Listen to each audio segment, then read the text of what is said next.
Right, we're recording. Oh, yeah.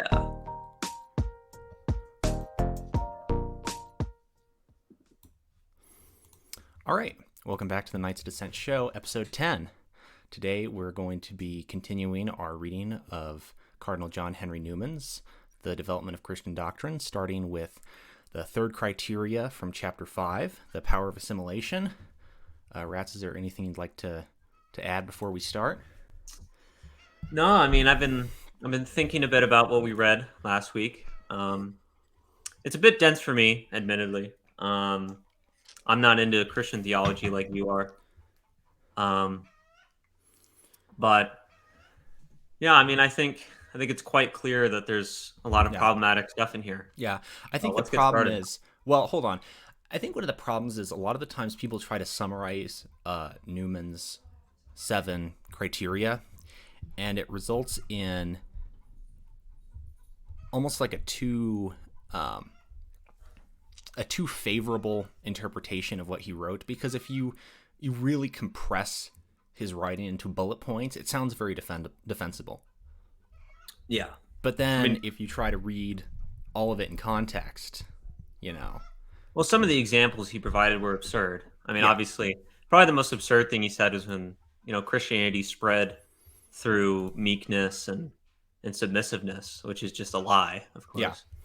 All right, so we're starting off with the third criteria, which is power of assimilation. In the physical world, whatever has life is characterized by growth. So, Darwinism moment. So that in no respect to grow is to cease to live. It grows by taking into its own substance external materials, and this absorption or assimilation is completed when the materials appropriated come to belong to it or enter it into its unity. Two things cannot become one, except there be a power of assimilation in one or the other. Sometimes assimilation is effected only with an effort. It is possible to die of repletion, and there are animals who lie torpid for a time under the contest between the foreign substances and the assimilating power. And different food is proper for different recipients. This analogy may be taken to illustrate certain peculiarities in the growth or development in ideas, which were noticed in the first chapter. It is otherwise with mathematical and other abstract creations which, like the soul itself, are solitary and self-development. But doctrines and views which relate to man are not placed in a void, but in the crowded world, and make way for themselves by interpenetration and develop by absorption. Facts and opinions, which have hitherto been regarded in other relations and grouped around other centers, henceforth are gradually attracted to new influence and subjected to a new sovereign. So remember how we talked about systems, we've talked about doctrine, and we've talked about principles, right? And his types, right? His types. And types, yeah, and types. So what he's saying here is that doctrines and systems have an assimilative power over other thought, right? That's how you know that they are developing in a legitimate manner. So he goes on, they are modified, laid down afresh, thrust aside, as the case may be. A new element of order and composition has come among them, and its life is provided by its capacity of expansion without disarrangement or dissolution. An eclectic, conservative, assimilating, healing, molding process, a unitive power, is of the essence and a third test of a faithful development. Thus, a power of development is a proof of life, not only in its essay, but especially in its success. For a mere formula does not expand, or it's shattered in expanding. A living idea becomes many, yet remains one. The attempt at development shows the presence of a principle, and its success the presence of an idea. Principles stimulate thought, an idea concentrates it. So he's introduced yet another concept here, which is ideas. Whereas... okay, yes. So, in order to have development, you have to have a principle to begin with. And in order for a development to be successful, it must have an idea. So this is a new concept. The idea never was that throve and lasted, yet like mathematical truth, incorporated nothing from external sources. So far from the fact of such incorporation implying corruption, as is sometimes supposed, development is a process of incorporation. Mahometanism may be an external development scarcely more than a compound of other theologies, yet no one would deny that there has been a living idea somewhere in a religion which has been so strong, so wide, so lasting a bond of union in the history of the world, why it has not continued to develop after its first preaching. Well, let's stop there. That's not true. Islam has developed or evolved quite a bit over time. It has like 50 different schools. It has right. Shia-Sunni split. Immediately after Muhammad's death, there was a split between Ali and the Shia, with the descendants of Muhammad. Well, actually, no. I mean, Ali was a descendant of Muhammad. Even 100 years ago, there was different caliphs and different movements and such. I can't remember. Was it Ali? There was Ali and Akbar, I believe, and they were like the two competing successors of Muhammad. Yeah, one of them different ideas. One of them is the stepson or stepbrother, and then the other one is the cousin or uncle or something like that. Yeah, right. And today, I mean, Sunni and Shia Islam are very different. There was also Sufism under Rumi, which developed into an entirely different religion. And in Sufism is like barely Islam at all. So. Right, it's almost like Platonism. And then there's Alawites, and there's all kinds of ways in which Islam has evolved over time. So I wouldn't agree with that at all. If this is the case... To be fair, like, when was this written? The mid-1800s? Yeah, but they still knew enough about Islam. Yeah, I mean, they knew some stuff about Islam, but it was still... I kind of don't really hold this against him too much, but that's just... Yeah. Whatever. If this be the case, as it seems to be, cannot be determined without a greater knowledge of that religion. So he's saying, like, I kind of don't know. Like, source, I made it up. And how far it is merely political, how far theological. So where are you? Sorry. I'm right at the end of paragraph 2. Okay, yeah. Than we can commonly possess. In Christianity, opinion, while a raw material, is called philosophy or scholasticism. When a rejected refuse, it is called a heresy. Ideas are more open to an external bias in their commencement than afterwards. Hence, the great majority of writers who consider the medieval church corrupt trace its corruption to the first 4 centuries, not to what are called the Dark Ages. Okay. That's an interesting claim. Who considers the medieval church corrupt? Well, Protestants consider it corrupt. Well, okay, yeah, I guess. I mean, there is a sense in which that is true, that corruptions in the medieval church did have some of their origins in the 4th century and the persecutions. See, I thought most people kind of critique the medieval church based off of like Charlemagne and the later developments that came from that. Yeah, but some of those developments had their root in practices that came in early on, during the persecution era. Okay. So that's an interesting claim.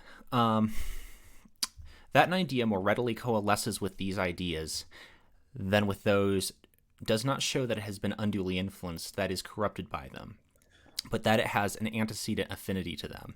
At least it shall be assumed here that when the Gospels speak of virtue going out of our Lord and of his healing, with the clay which his lips had moistened, they afford instances, not the perversion of Christianity, but of affinity to notions which were external to it, and that St. Paul was not biased by Orientalism, though he said, after a manner of some Eastern sects, that it was excellent not to touch a woman. Wasn't Paul like a Manichaean or something? No, he wasn't a Manichaean. Who was a Manichaean? Paul. Was that Augustine? Or Augustine had been a Manichaean. Yeah, okay. I mean, Paul had a very ascetic view of Christianity, more so than there's kind of a split in early Christianity you can see between the more kind of rural working class Jews like Peter and James and the highly educated Jews and the highly educated like intelligentsia like Roman citizen Jews like Paul.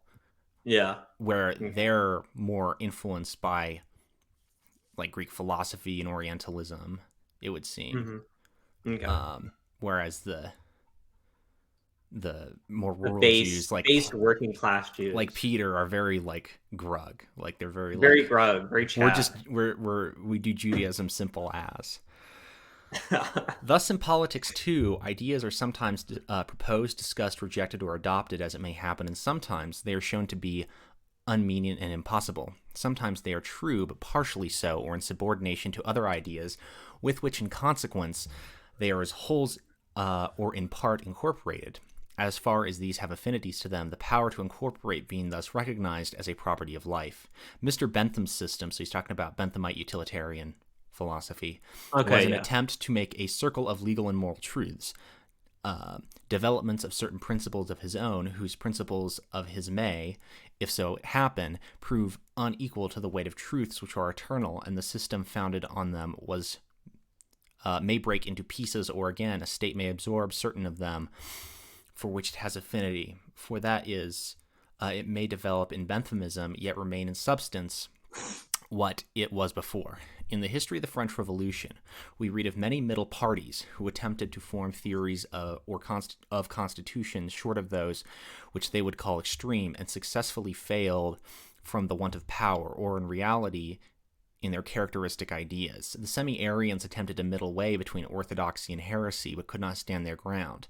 At length fell part into Macedonianism and part joined the church. Whoa. So he's saying that that developments have assimilative power, and they preclude middle wayism or both sidesism. Okay, yeah, that makes sense. As an idea, which is the actualization of a principle through doctrine, if you can wrap your head around that, as that expands and grows It's more just word salad. hegemonic, Like, it doesn't really matter. as it grows more hegemonic, it absorbs other ideas into itself, insofar as to the point where it becomes an overarching system where dissent from one part of the system means you're out from the entire system. I mean, that's kind of what Catholicism became over Yeah, time. but that's also what modern progressivism is, Yeah, definitely. I right? mean, like, with TERFs, a TERF can be as left wing as possible, but if they don't accept, trannies, they're basically completely shunned from the movement regardless. Right. So, They're out of the they're because there's a power of assimilation, right? So yeah. Marxism has really nothing to do with environmentalism or queer liberation, or but then later it assimilates those things unto itself, Yeah. right? Liberalism has nothing to do with Marxism really, but over time, as liberalism becomes the dominant idea, it assimilates aspects of Marxism unto itself and makes them part of its overall worldview from which no one can dissent. I mean, I think that's fair. I think this is I think, actually like the most reactionary criteria, and I think it's a very useful. yeah, I think that's a good way to view the development of ideas to an Yeah. extent. The stronger and more living is an idea, that is, the more powerful hold it exercises. I'm sorry, the more powerful hold it exercises on the minds of men. So, the stronger an idea is, the more power it holds over the psyche, right? So Yeah. post-war anti-fascism holds an enormous power on the psyche because it's such a powerful idea, Yeah, and like right? the never mind, the event during World War II, that has that had a ton of psychological power right after the war, and it still does today, but it's slowly kind of dissipating because the people who directly experienced it are dying out. Yeah. Um, so yeah, that's another good point. The more able it is to dispense with safeguards and trust to itself against the danger of corruption. So essentially, the more powerful an idea becomes, it becomes less hesitant about its own beliefs. Man, base Cardinal Newman, base Yeah, Cardinal that's a Newman. very true statement. As strong frames exult in their agility and healthy constitutions throw off ailments, so parties or schools that can afford to be rash. So, right, as your idea becomes more powerful, you can kind of show off, you can flex your power, right? Yeah, Whereas when you're a nascent thought or nascent idea, you can't, and will sometimes be betrayed into extravagances, yet are brought right by their inherent vigor. On the other hand, unreal systems are commonly decent externally. Forms, subscriptions, or articles of religion are indispensable when the principle of life is weakly. So he's saying that over-reliance on articles of faith, written word, that's a sign of a weak system. Well, a system that's weak in society. Yeah. Yeah. On the other hand, unreal systems are commonly Thus, Presbyterianism has maintained its original theology in Scotland, where legal subscriptions were enforced, while it has run into Arianism or Unitarianism, where that protection is away. No, it hasn't. So, wait. I mean, isn't that the opposite of what he just said? Because in Scotland, Presbyterianism is strong. I mean, that's like the official religion of Scotland, isn't it? Presbyterianism. Right. He's saying it's strong in political terms, but it doesn't have a strong idea hold. Ideas don't have a strong hold over the minds of people, so it relies on the articles. Oh, yes, and then the opposite is true in America. I see. Right. Okay. And is sometimes thought to disregard principle and scruple. But when she is hold on, I skipped something. We have yet to see whether the Free Kirk, that's Scottish Calvinism, can keep its present theological ground. The Church of Rome can consult expedience more freely than other bodies. How has that worked out in the past 100 years?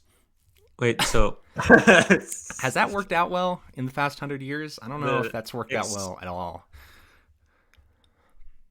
Expedience is like what is convenient at the time. Yeah, I mean, that's as opposed to what is principled.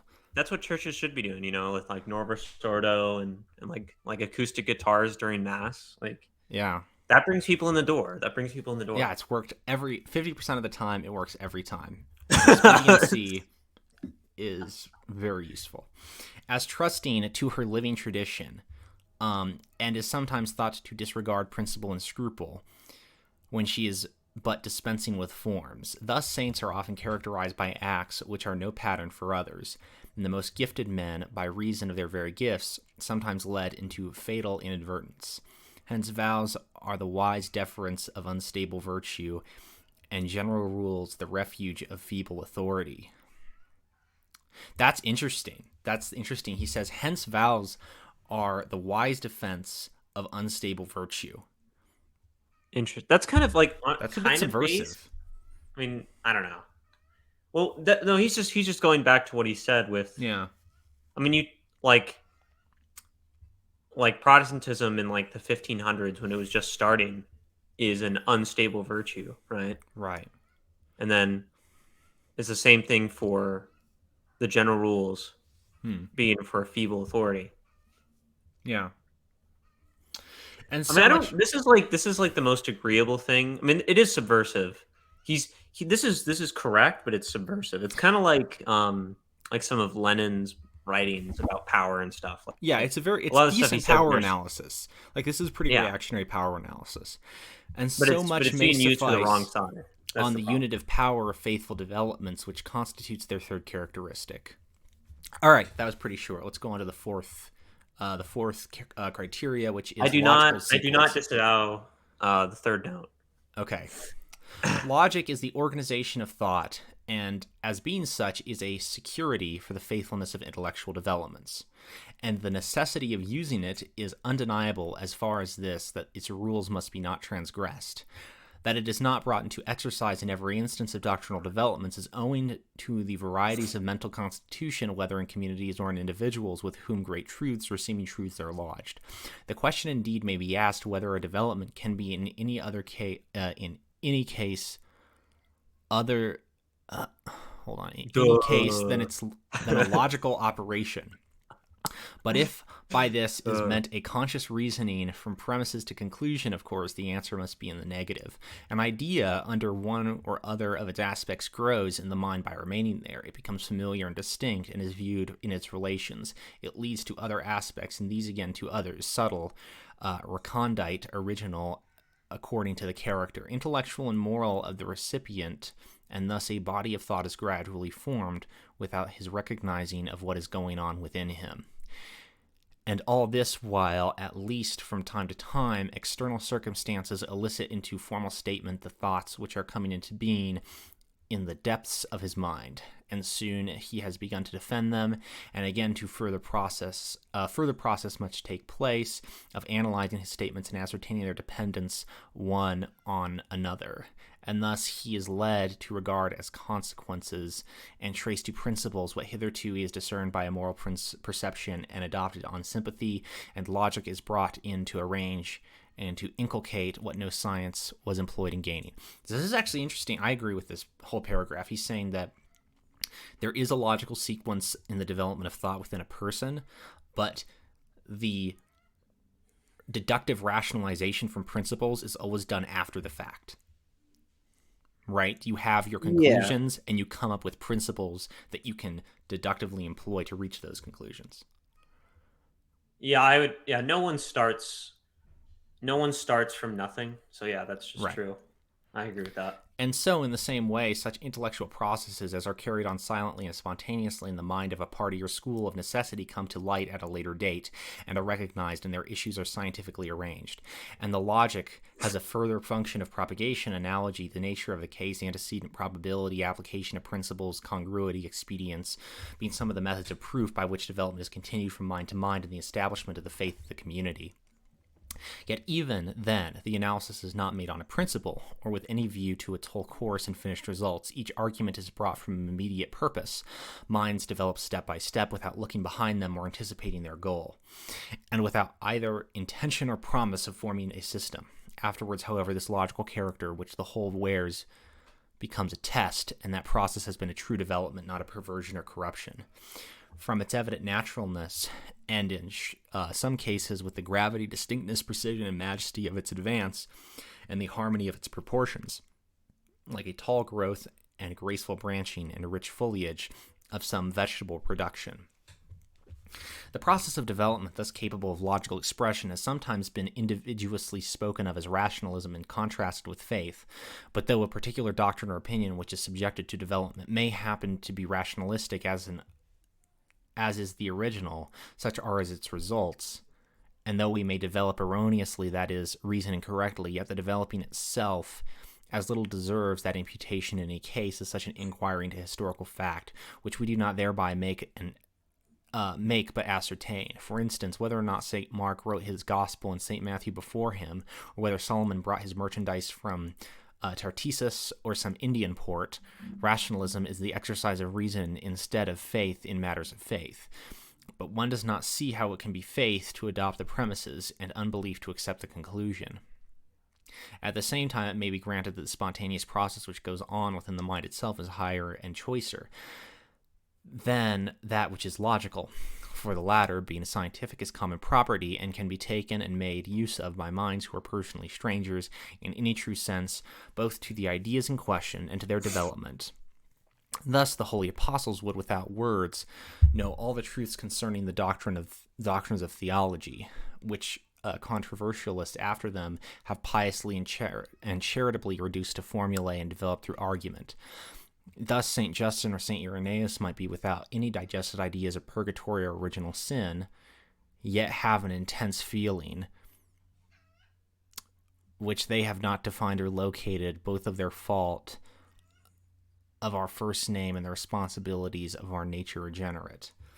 Thus St. Anthony said to the philosophers who came to mock him, "He whose mind is in health does not need letters." And St. Ignatius of Loyola, who founded the Jesuits, by the way, while yet an unlearned neophyte, was favored with transcendent perceptions of the Holy Trinity during his penance in Manresa.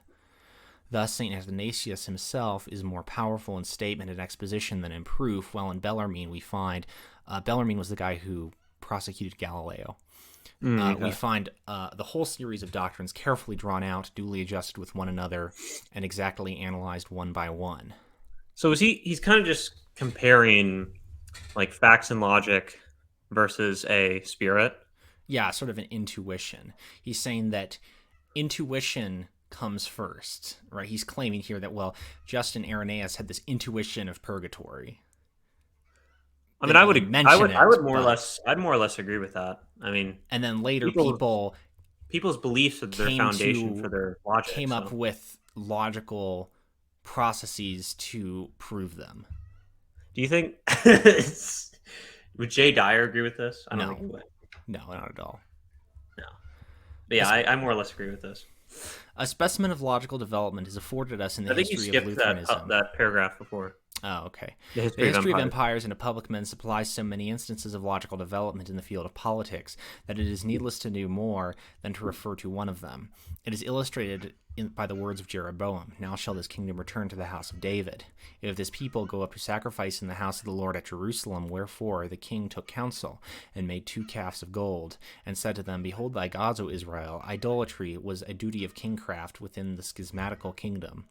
A specimen of logical development is afforded to us in the history of Lutheranism, as it has of late years been drawn out of various English writers. Luther started on a double basis, his dogmatic principles being contradicted by his right of private judgment, and his sacramental by his theory of justification. The sacramental element never showed signs of life, but on his death, that which he represented in his own person as a teacher, the dogmatic gained the ascendancy, and every expression of his upon controversial points became a norm for the party, which at all times the largest, was at last coextensive with the church itself. This almost idolatrous veneration was perhaps increased by the selection of declarations of faith, of which the substances on the whole was his. For the symbolical books of his church, what is the? Okay, there is a footnote for this one. What is he referring to? Note 5. Yeah, let's see this. Note 5 is Pusey on German rationalism. That sounds absolutely delectable. We gotta get into that. Sounds like a delectable.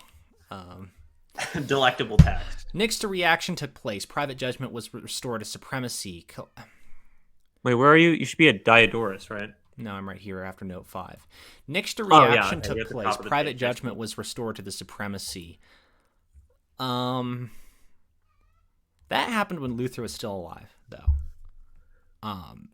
And he was very against it even before he was near This death. happened in Lutheranism? Yeah. Okay. Calixtus put reason and Spener, the so-called... So private judgment is that's when you can read the Bible yourself and judge it for yourself, or what? Yes. Okay. And Spener, the so-called religion of the heart, in the place of dogmatic correctness. Pietism for the time died away, but rationalism developed in Wolff, who professed to prove all the orthodox doctrines by process of reasoning from the premises level with the reason. It was soon found that the instrument which Wolff had used for orthodoxy could plausibly be used against it. In his hands, it had proved the creed. In the hands of Semler, Ernesti, and others, it disproved the authority of Scripture.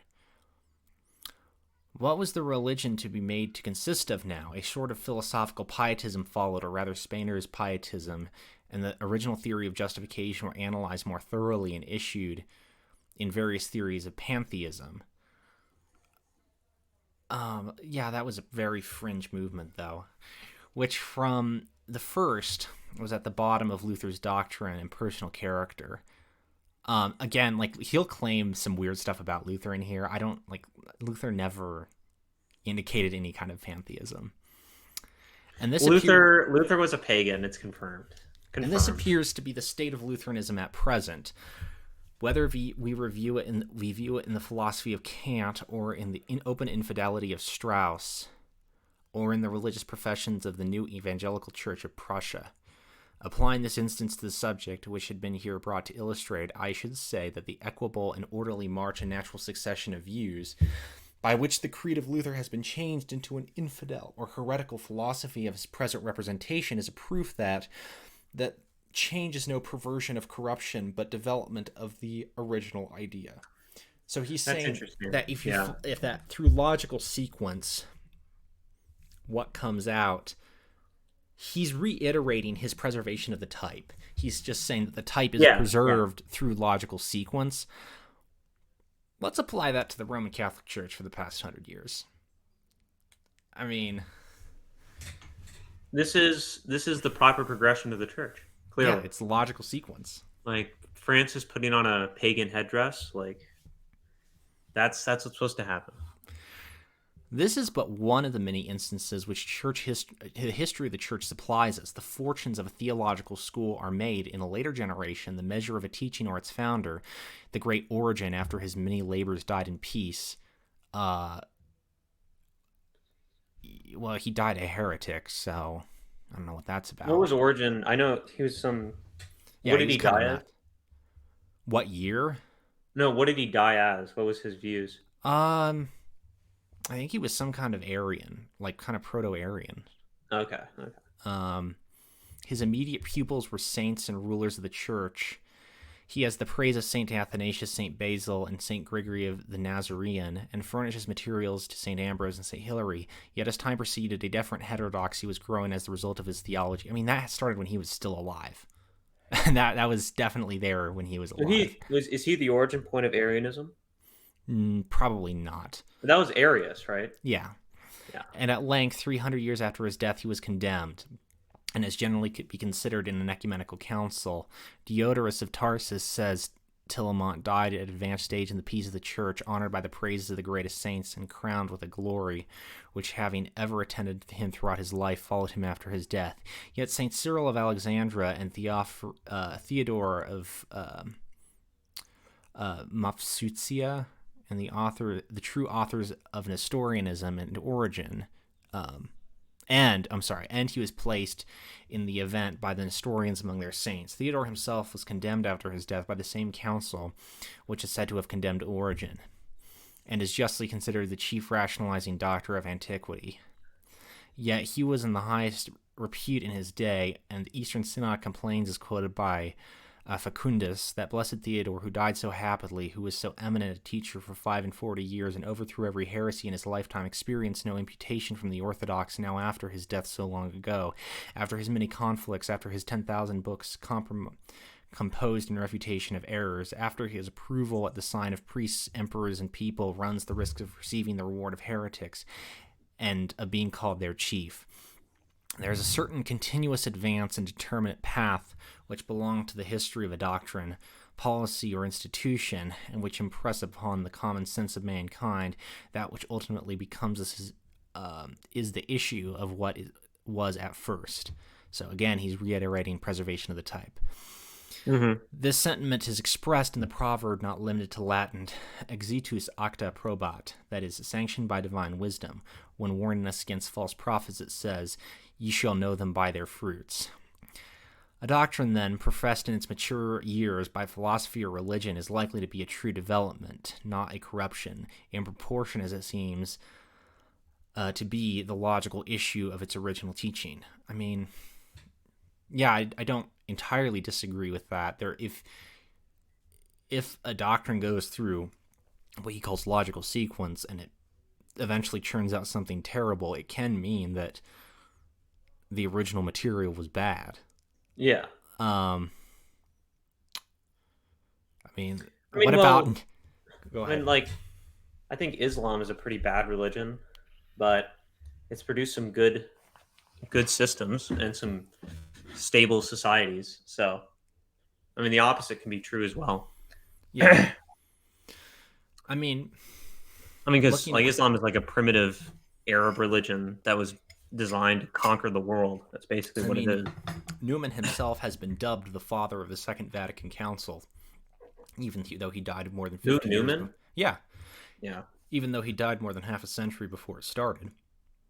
Um, should we blame Newman that the logical sequence of his development theory I mean, I think led Newman to? probably would have hated Vatican II, Yeah, but like he's naming all these realistically, people who would have hated what became of their work. I mean, Theodore Roosevelt, yeah, would hate modern progressivism, but he is the great grandfather of modern progressivism. Like I read his memoirs, and he talks about, uh, basically using the same tactics and, ideas to push the progressivism of like 1905, which Right. directly led to the progressivism of today. So, I think the problem with um, over analyzing logical sequence is that it can lead you to trying to hunt down the origins of ideas rather than yeah, combating them in the here and now. yeah, I could definitely, Yeah, that makes a lot of sense. In a way, But I think, and we're I think practicing ideas. logic. We're analyzing logical sequence right now because we're going back to what I believe to be the source of many progressive things today by reading the man who created them. We're subverting ourselves. It's meta-Newmanism. Everyone's secretly a Newmanite. It's over. Okay, so criteria 5 is anticipation of its future. Since when an idea is living, that is influential and effective, it is sure to develop according to its own nature, and the tendencies which are carried out on the long run may under favorable conditions show themselves early as well as late, and logic is the same in all ages. Instances of development which is to come, though vague and isolated, may occur from the very first, though a lapse of time may be necessary to bring them to perfection.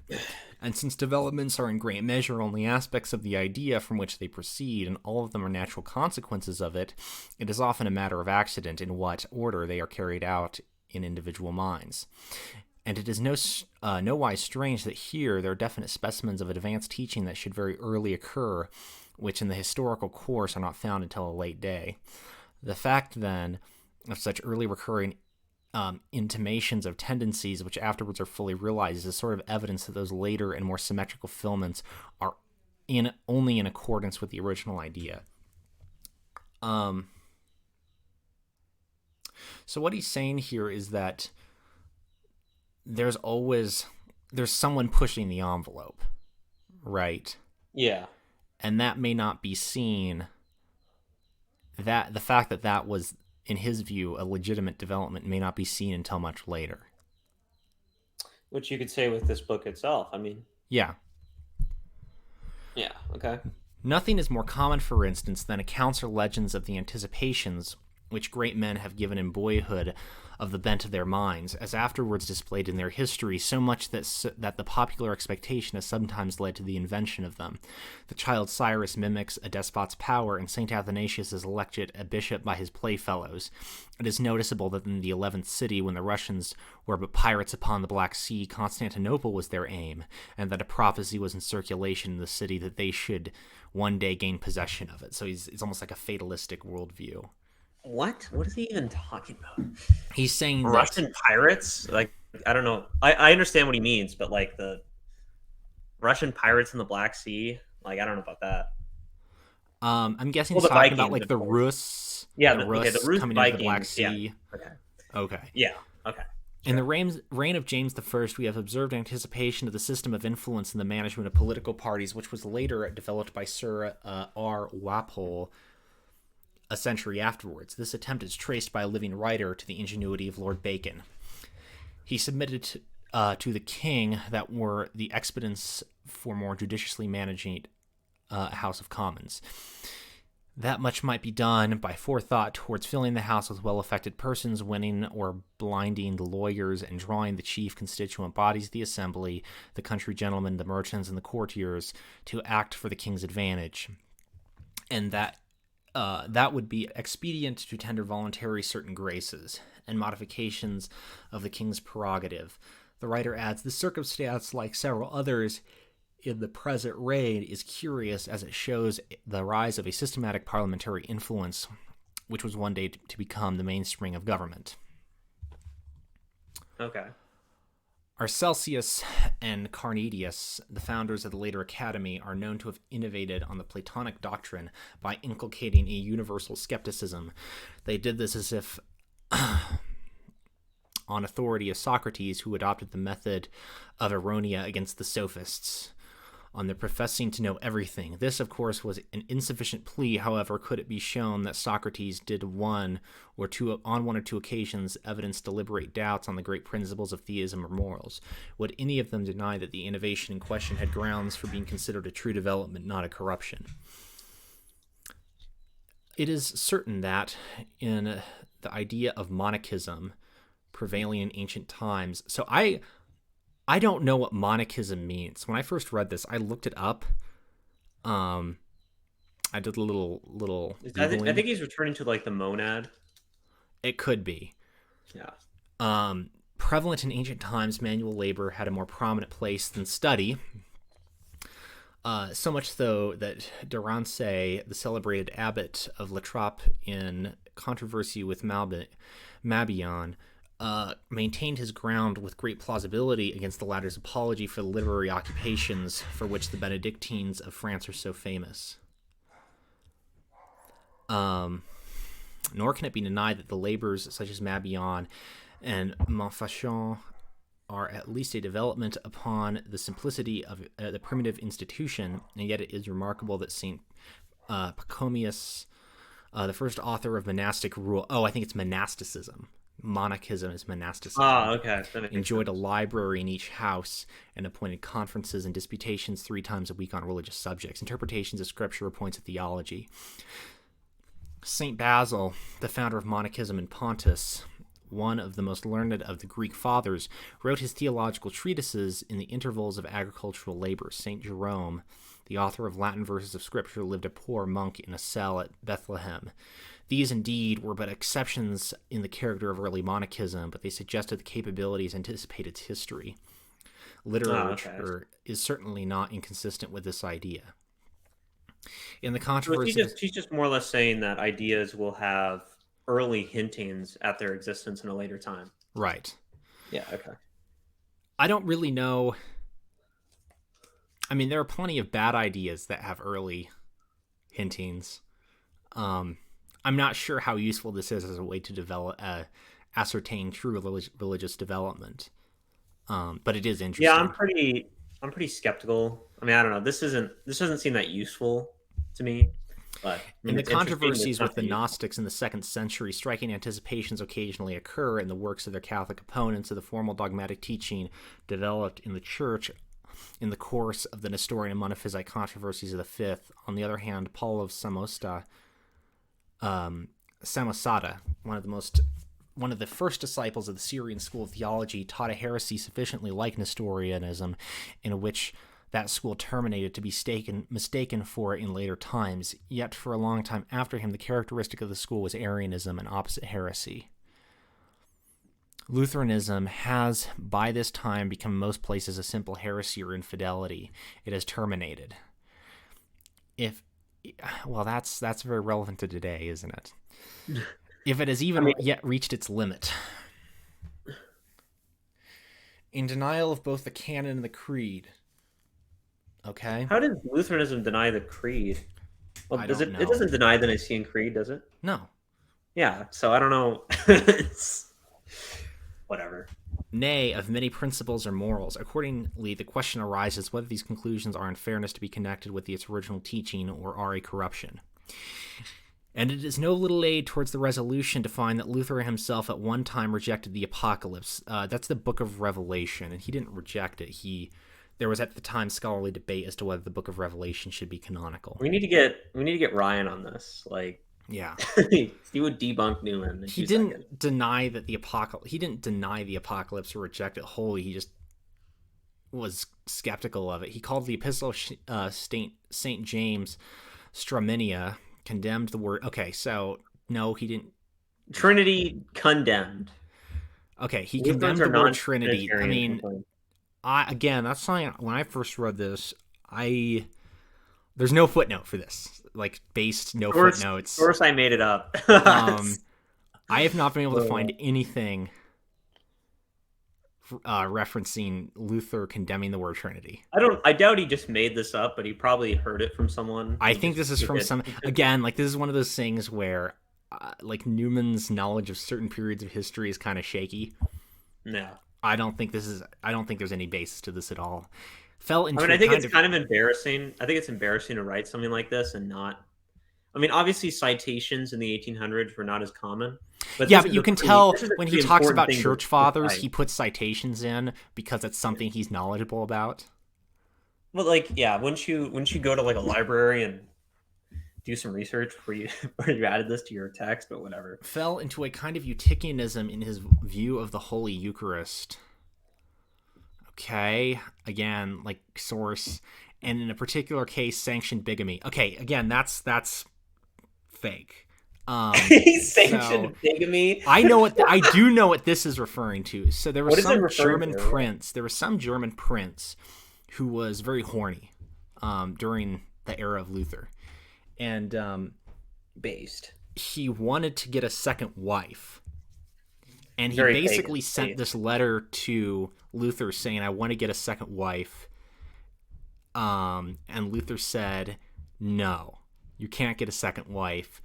But if you're just going to cheat on your wife constantly, it's better to have a second wife than be constantly committing adultery. Kind of based Luther on it. And then the prince took this as a license to go get a second wife. The funny thing is that he sent the same letter to the Pope, and the Pope basically gave him the same answer. This guy was That's crazy. The greatest thing I've ever heard in my life. Yeah, so he didn't sanction bigamy. He just said, he gave the exact same Orthodox Christian answer that the Pope gave him. So, on the Eucharist, Lutherans believe that the Eucharist is not symbolic, right? Yeah, they believe in real presence. Yeah, okay. They don't believe that the substance of the physical elements, bread and wine, are lost, though. They believe that's the difference. Okay. The Eucharist remains both substantially bread and wine and substantially the body and blood of Christ at the same time. It does not... See, they don't have the strict Aristotelian view that something can only have one substance. Mm-hmm. So they just believe that it retains both substances. Okay. Calvinism, again, in various distinct countries has become Socinianism, and Calvin himself seems to have denied the Lord's eternal sonship and ridiculed the Nicene Creed. Again, this is source, I made it up. This is the greatest. I just love this, completely it's unsourced bashing. I think it's hilarious. Another evidence, then, of the faithfulness of an ultimate development is its definite anticipation at an early period in the history of the idea to which it belongs. So, I just think this is weaker. There is some examples of this, but I do think, it's pretty much arbitrary. People say, for example, with the Protestant Reformation, Jan Hus was an example of proto-Protestantism, and this random guy from the 1300s was, and you can go back hundreds and hundreds of years, and you could argue that all of those things are pre-generations of Protestantism, or you can say none of them are. So I don't know how useful this actually is. All right, sixth note, so we're almost done. Conservative action upon its past. As developments which are preceded by definite indications have a fair presumption in their favor, so those which do but contradict and reverse the course of doctrine which has been developed before them, and out of which they spring, are certainly corrupt. Corruption is a development in that very stage in which it ceases to illustrate and begins to disturb the acquisitions gained in its previous history. So this is a very conservative, not a reactionary, but a very conservative claim. So he's saying let me just read this. So, yeah, it's kind of it's a critique of deconstructionism, basically. But it's more than that, because this is how the conservative mind works, in a sense, where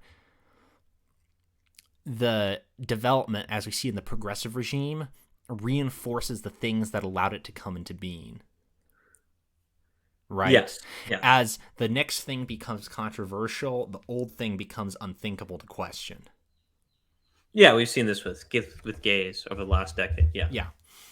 It is the rule of creation, or rather the phenomena which it presents, that life passes on to its termination by a gradual, imperceptible course of change. There is never a maximum in earthly excellence, and the operation of the same cause which made things great makes them small again. Weakness is but the resulting product of power. Events move in cycles, all things come around. The sun ariseth and go down, and hasteth to its place where he arose. Whoa. Flowers first bloom and then fade. Fruit ripens and decays. The fermenting process, unless stopped at due point, corrupts the liquor which it has created. The grace of spring and the richness of autumn are but for a moment, and worldly moralists bid us carpe diem, for we shall have no second opportunity. Virtue, it seems to lie in a mean between vice and vice, and as it grew out of imperfection, so to grow into enormity. But there is a limit to human knowledge, and both sacred and profane writers witness that over-wisdom is folly. And in the political world, states arise and fall. The instruments of their aggrandizing become the weapons of their destruction. And hence the frequent ethical maxims, such as non quid nimus, medio tutsimus, vaulting ambition, which seem to imply that too much of what is good is evil. So great a paradox, of course, cannot be maintained, as the truth literally leads to falsehood, or that there can be an excess of virtue. But the appearance of things in the popular language about them will at least serve us in obtaining an additional test for the discrimination of a bona fide development from an idea from its corruption. A true development, then, may be described as one which is conservative on the course of antecedent developments, being really those antecedents and sometimes besides them. It is an addition which illustrates, not obscures, corroborates, not corrects, the body of thought from which it proceeds.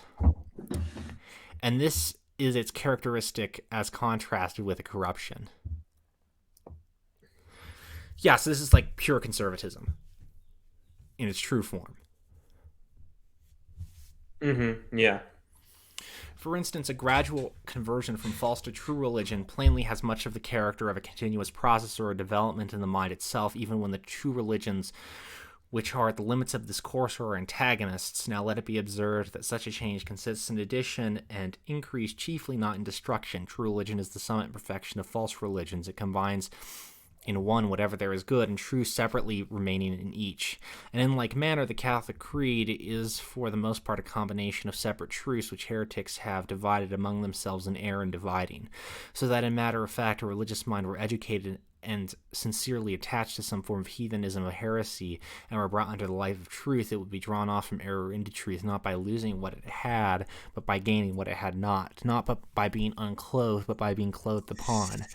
That morality may be swallowed up of life, that same principle of faith which attaches it at first to the wrong doctrine would attach it to the truth. And that portion of its original doctrine, which was to be cast off as the absolute false, would not be directly rejected, but indirectly in reception of the truth, which is its opposite. True conversion is ever of a positive, not a negative character. What's the note on this? This is another reference to another work he wrote. So, source myself. Such too is the theory of the fathers as regards to the doctrines fixed by the councils, as is to be instanced to the language of St. Leo, to be seeking for what has been disclosed, to reconsider what has been finished, to tear up what has been laid down. What is but to be unthankful for what is gained. Vincentius of Lérins, in like manner, speaks of the fulfillment of Christian doctrine as perfectus fidei non permumatio. And so as regards Jewish law, our Lord said he came not to destroy but to fulfill. Muhammad is accused of contradicting his earlier revelations by his latter, which is a thing so well known of those sects that they all acknowledge it, and therefore, when the contradictions are such that they cannot solve them, then they will have one of the contradictory places to be revoked, and they reckon in the whole Al-Quran about 150 verses which are thus revoked. I love like weird 19th century words for like Islamic things, because I imagine Al-Quran is referring to the Quran, of course, and Muhammad is Muhammad. But yeah, I just think it's funny. Schelling says, Mr. Dewar considers the time has arrived when an esoteric speculative Christian ought to take the place of the exoteric empiricism which has hitherto prevailed. This German philosopher acknowledged that such a project is opposed to the evident design of the church and her earliest teachers. What would you say an esoteric speculative Christianity would look like? Like, what is that? Like Teilhard de Chardin is an example of esoteric speculative Christianity. I still don't know who that is. He's this Jesuit who was kind of goofy. Oh, so it's kind of a subversive perspective. Okay. When Roman Catholics are accused of substituting another gospel for the primitive creed, the answer that they hold and can show that they hold the doctrines of the Incarnation and Atonement as firmly as any Protestant can state them. I would say a lot of Roman Catholics today don't really believe in the Incarnation at all. or have a very strange view of the incarnation. We've talked about how a lot of Catholics believe that Jesus wasn't physically born. Yeah, he was like in a ball of light or whatever. Yeah. So, yeah, I mean, there are Catholics today, some of the more traditional ones, in fact, who do deny parts of the incarnation. To this it is replied that they do certainly profess them, and that they obscure and virtually annul them by their additions, that the cultus of St. Mary and the saints is no development of truth, but a corruption and a religious mischief to these doctrines, of which there is corruption, because it draws away the mind and heart from Christ. But they answer that so far from this it subverses, illustrates, protects the doctrine of our Lord's loving kindness and mediation. Thus the parties in controversy join issue on the common ground that development which reverses the course of development which was preceded is no true development but corruption. Also, what is corrupt as an element of unhealthiness towards the soul. This subject, however, will come before us in its proper place by and by. Blackstone supplies us with an instance in another subject matter of a development which is justified by its utility, when he observes that when society is once formed, government results, of course, as necessary to preserve and keep that society in order. On the contrary, the long Parliament proceeded to usurp the executive. They impaired the popular liberties, which they seem to be advancing, for the security of those liberties depends on the separation on the executive and legislative powers, or by enactors being subjects, not executors of the law. And in the history of ancient Rome, from the time that the privileges gained by the tribunes in behalf of the people became an object of ambition to themselves, the development had changed into corruption. Again, he's going on this like Roman changing was a corruption, not a development. So, like, it's interesting. The fall of the Republic was a corruption, but I guess, of course, the rise of Christianity was a Development, development. I guess. I mean, that's interesting because, I mean, whatever. I mean, even though obviously Christianity was an imperial institution, not a republican institution at the time. And thus, a sixth test of true development is a tendency conservative of what has gone before it. Yeah, I mean, it is a test of true development, but in the political sense, I don't think it really tells us anything religious. The fact that someone said something, had a similar claim previously, it may tell us that this is the logical fruit of that, but it doesn't tell us that it's good. Yeah, I mean, yeah. Okay, chronic vigor. Since the corruption of an idea, as far as the appearance goes, is a sort of accident or affection of its development, being the end of a course and a transition state leading to a crisis, it is, as has been observed above, a brief and rapid process. While ideas live in men's minds, they ever enlarge into fuller development. They will not be stationary in their corruption any more than before it, and dissolution is that further state to which corruption leads. Corruption cannot, therefore, be a long-standing, and thus duration is another test of faithful development. See, that's actually, I kind of agree with that. Like, I think we've seen this with the modern churches. It's like, once they were corrupted, I don't know. When would you say the Catholic Church really started to be corrupted? I guess post-Vatican II. I would say it started being corrupted around the time Newman was appointed a cardinal. But like, let's say the ultimate point of no return is like Vatican II.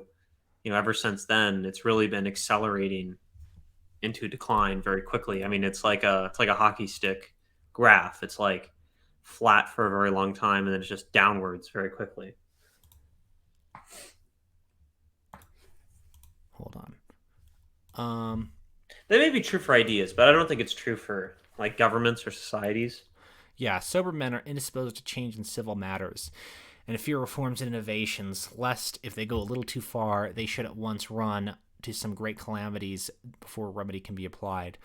The chance of a slow corruption does not strike them. Revolutions are generally violent and swift. No. Fake news. Like, this is totally not true at all. Revolutions are not generally violent and swift. From the position where he's standing, it might look that way. But well, yeah, of course, you had French Revolution and the 1848 revolutions in his time. But, a place like Britain, that's like not true at all. Yeah. Britain Now, in didn't have fact, Britain didn't have revolutions in 1848, right. and it Now, slowly developed over the 19th century. right. So Now, in fact, they are the course of a corruption. So he's saying, a lot of people might think that revolution is violent and swift, but it's a part of this course of corruption, if it is a corruption. So I think he's, in a way, acknowledging that you can have subversive revolutions and not violent revolutions. well, I think he's basically saying that a good sign of corruption here is a quick, rapid change. Right. Whereas Yeah. slow Buildup is a sign of. I mean, you can kind of see that with like the Roman Republic. Like the Roman Republic took hundreds of years to build up.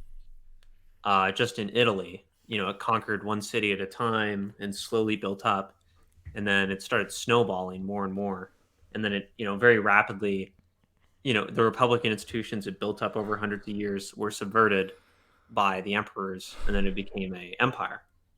So the course of heresies is always short. It is an intermediate state between life and death, or what is like death, or if it does not result in death, it is resolved into some new, perhaps opposite course of error, which lays no claim to be connected to it. And in this way, indeed, but in this way only, a heretical principle will continue life many years running one way than the other. I don't think that's true. So, for instance, if you consider like the Anabaptist movement to be a heresy, it's remained, and it's now like 500 years dominating old, the isn't it? world. It's hundreds of years old, right? Yeah, about 500 years old, and it's growing. Yeah. I mean, yeah, exactly. The abounding of iniquity is the token of the end approaching. True, and the faithful in consequence cry out, "How long?" as if delay opposed reason as well as patience. 3 years and a half are to complete the reign of Antichrist. So again, he's reasserting that time duration is a test of legitimate development. Nor is it any real objection. Okay, but like paganism existed for arguably paganism existed for like 10,000 years, and then it just disappeared. Yeah. So, I mean, I don't know if that's really true, but okay. Nor is it any real objection that the world is ever corrupt, and yet, in spite of this, evil does not fill up its measure and overflow, for this arises from external counteractions of truth and virtue which bear it back. Yet the church be removed, and the world will soon come to an end. And so again, if the chosen people, age after age, become worse and worse till there is no recovery, still their course of evil was continually broken by reformations and was thrown back upon a less advanced stage of decline. What do you think of that? I mean, what do you think of that last paragraph? I don't know if they did become worse and worse age after age. Yeah, I mean, I think he's referring to like the Old Testament, right? Like when they would repeatedly fail, right? But I think it was a cyclical thing. Yeah, they weren't getting worse. Yeah, that's true. They weren't getting worse and worse every time, so that's true. Yeah. It is true that decay, which is one form of corruption, is slow, but decay is a state in which there is no violent or vigorous action at all. I don't agree with that. No. I don't know how could you come to that conclusion? Whether of a conservative or a destructive character, the hostile influence being powerful enough to enfeeble the function of life, but not to quicken its own process. I mean, anarcho-tyranny is a obvious counterexample to that. Yeah. And thus we see opinions, usages, and systems which are a venerable and imposing aspect which have no soundness within them, and keep together from a habit of consistence. Wow, I wonder what that reminds me of. Or from dependence on political institutions, or that they became almost peculiarities of a country or habits of a race. So, I mean, all of this can be applied to Roman Catholicism today. Okay. Or fashions of a society.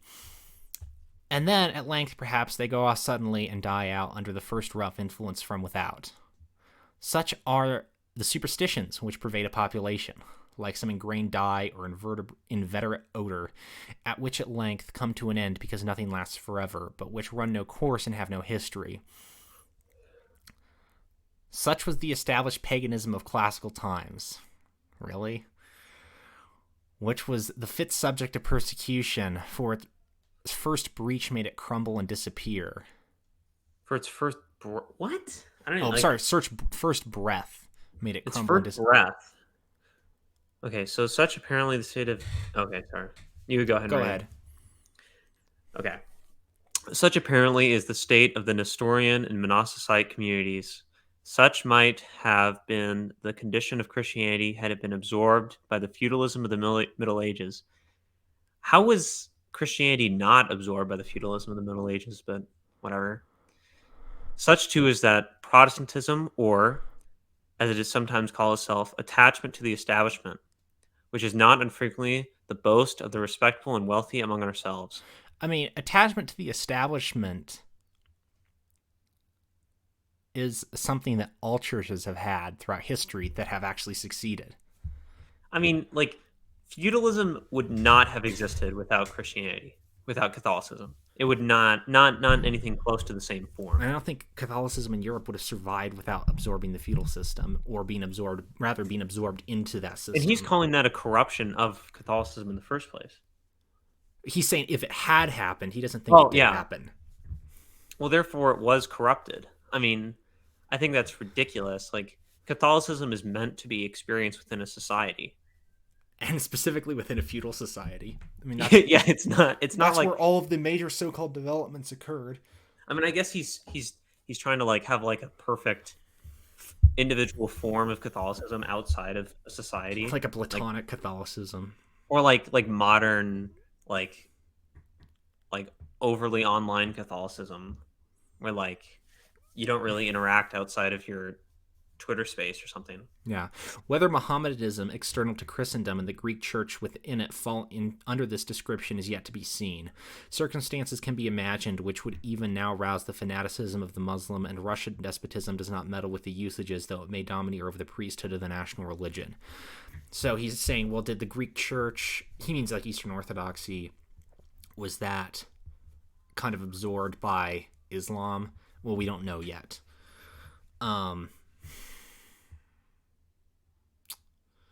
Thus, while a corruption is distinguished from decay by its energetic action, it is distinguished from a character by its development by its transitory character. You have to remember when this was written, the Ottoman Empire controlled all of the Balkans still, and the only really independent Orthodox country was the Russian Empire. So, I guess that question had not been answered yet. Such are the 7 out of various notes which may be assigned of fidelity in the development of an idea. The point to be ascertained is the unity and identity of the idea itself throughout all stages of its development from first to last, and these are 7 tokens that it might be rightly accounted one and the same all along. To guarantee its own substantial unity, it must be seen to be in one type, one in system of principles, one in its unit of power towards the external, one in its logical consecutiveness, one in the witness of its early phases to its later, one in the protection which it later extends to its earlier, and one in its union of vigor and continuance, that is, in its tenacity. All right, that's the end of chapter 5. Wait, can we see the comments? I saw there were 28 comments below. I'm kind of curious. Where? Oh, never mind. It says contents. Oh, no, wait. Comments go up? Oh, no, that's commentant 29. Never mind. Yeah. Okay. I mean, I'd say the latter half of this is better. It's less subversive, but it's still a bit subversive. Yeah. I mean, so we talked about the power of assimilation, right? There are these overarching worldviews which assimilate lesser ideas into them, and eventually they create a binary distinction where you are either with us or against us. And I think the best example of that is definitely Catholicism. Yeah. Developed over time, and it even absorbed some old heresies and kind of morphed them into something better. And of course, it also absorbed aspects of paganism, and kind of merged that into itself. And then, by probably around 1000 or the 1100s, really, in most of Europe, you're either a Catholic or you're a enemy of society. Right. You're an outsider. Right. So And that's yeah, true today with the progressive regime. yeah. Slowly over time, I mean, in large parts of the United States and Europe, if you don't, if you decried homosexuality, or you started talking about demographics or something in any serious way, you would very rapidly become an enemy of that society, Right. and it'd become very difficult to live there. So So, logical sequence basically, there's always ideas come about, and then there is someone who will develop a proof for those ideas, often later on, so that there is some logical sequence to connect them. It might happen in secret, it might happen in someone's mind, but it does happen. yeah, I mean, I think that's more or less true. I Yeah. think that's a fair take. Now, anticipation of its future is saying that there's always like a forerunner of a development, right? I There's mean, always something that comes before that herald that this will be the case eventually. I kind of agree, but I think like Islam, like what was the herald of Islam? I'd like to know that. Yeah. I mean, I think there's some examples where really something can just develop from. I mean, maybe we lost. Maybe there's some lost pseudo Islam that existed, but I think there are examples outside of that paradigm. Yeah. So, conservative action on its past is saying that true developments basically reinforce the things that allow them to come into be. I mean, I think Yeah. that's true. Okay. Yeah.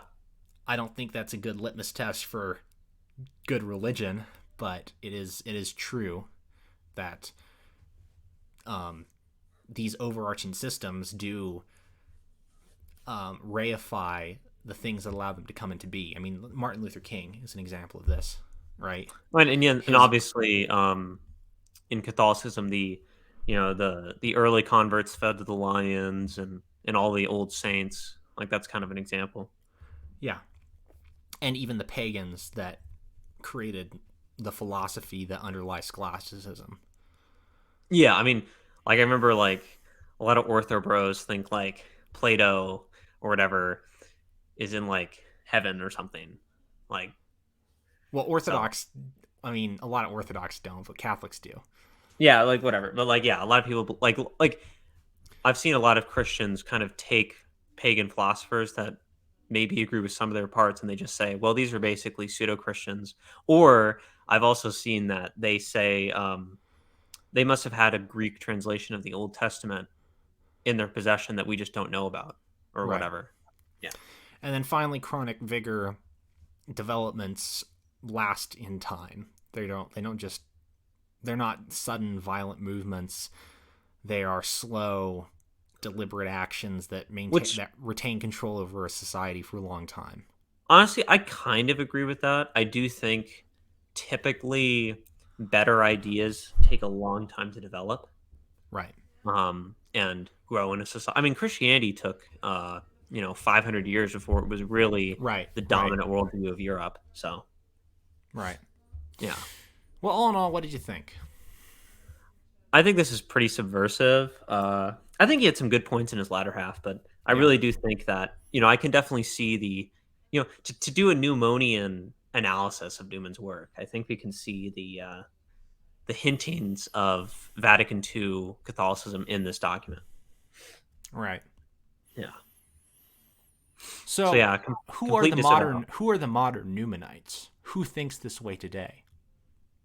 I mean, progressives, of course, but Right. But I'd say also conservatives think this way too. oh yeah, I mean, just ratchet conservatism. Yeah, definitely. Yeah. And I think this is the template for justifying that. Yeah, I mean, if it's a slow and steady development, then it must be good, right? Right. And I mean, obviously, civil rights took decades, and a lot of the gay stuff took decades too. Now I think we're seeing kind of more rapid fall, and I guess I mean, you could almost argue that's a corruption, maybe, because it's like so fast, but. Right. I don't know. But because it has the power of assimilation, it has control over the minds of people. It must be good too. Yeah. Not necessarily good, but at least it is a logical development out of what came before it.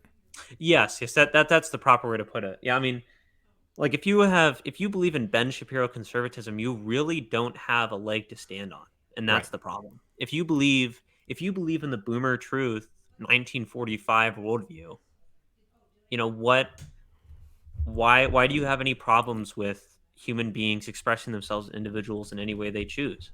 Right. That you really don't have any legs to stand on, Right. Anything else unless you you're want like to an add? Orthodox Jew or something like Ben Shapiro. No, I don't really have anything to add. I think this was good. Maybe I think we should discuss real quick uh, what our plans are. Do you want to cover that book? It depends on scheduling going forward. Were there any books that you wanted to cover? Well, I know you wanted to cover Evela's Quest for the Grail, right? Yeah, but it's kind of, if you think this is dense, that's more dense. I mean, I could do. I mean, honestly, you've been leading. I think you've led the last 4 episodes, so I should probably lead an episode. Yeah. Um, I'll look into something. I'm thinking something about paganism, maybe. Maybe I'll do like a analysis of the modern pagan movement and see what it really looks like on the ground. That might be fun. So we'll All see right. from there. Yeah, you can Anything expect else? expect an episode probably next Friday, I think. Okay. And then I'd like to do one every Friday. I think is fair. Yeah.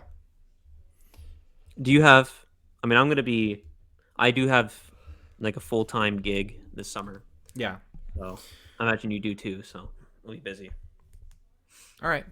Well, this has been episode 10 of the Knights of Dissent show.